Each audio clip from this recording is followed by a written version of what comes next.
First came the carrot. Now it's time for the stick. The Americans have imposed sanctions on Russia. The U.S. Treasury Department has announced that its targets are Russia's two largest oil companies, Rosneft and Lukoil. Washington hopes this will force Putin to halt military operations. At the same time, European Union countries are debating the seizure and use of frozen Russian assets to finance aid to Ukraine. Kiev emphasizes that it is ready for both a ceasefire and talks with Moscow.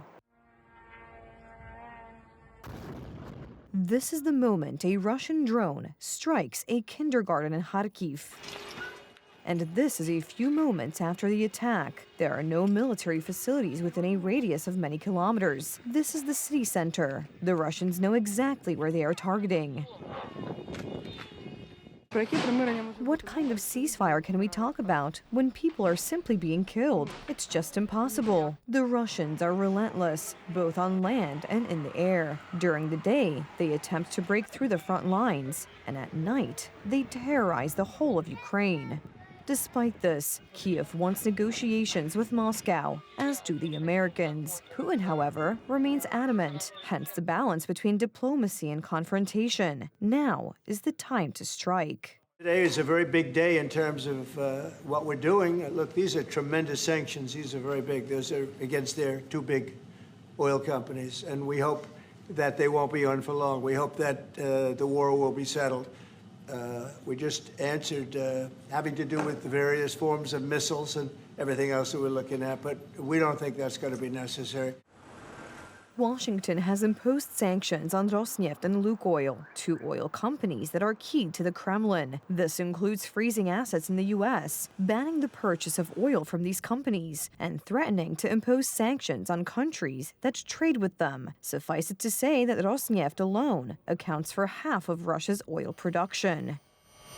What sanctions can achieve successfully is limiting the resources available in Putin's hands to continue this war.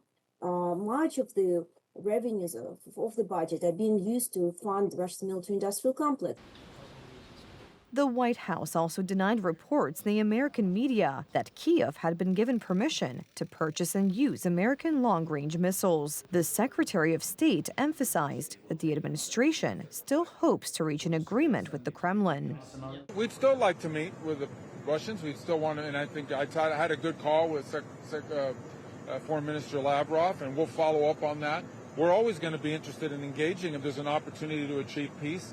I think the president has said repeatedly for a number of months now that at some point he will have to do something if we don't make progress on the peace deal. Today was the day he decided to do something.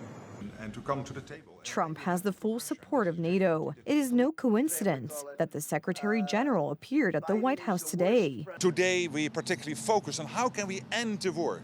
What can I do, what can NATO do to support President Trump's vision of ending this war, ending the killing in Ukraine, including what we can do to make sure that Putin accepts the president's view that the two parties should stop where they are. As he said on Friday and on Sunday, I totally support him, and we will see how we can do that. What's next? It depends. At the same time, the European Union is imposing another 19th package of sanctions on Russia. More important, however, is the possible use of Russian assets frozen in the West. We are talking about as much as $350 billion. The Kremlin's reaction to the announcement of the seizure of this money is hysterical, which clearly indicates that Europe and the U.S. have hit a sore spot for Moscow's social and political elite.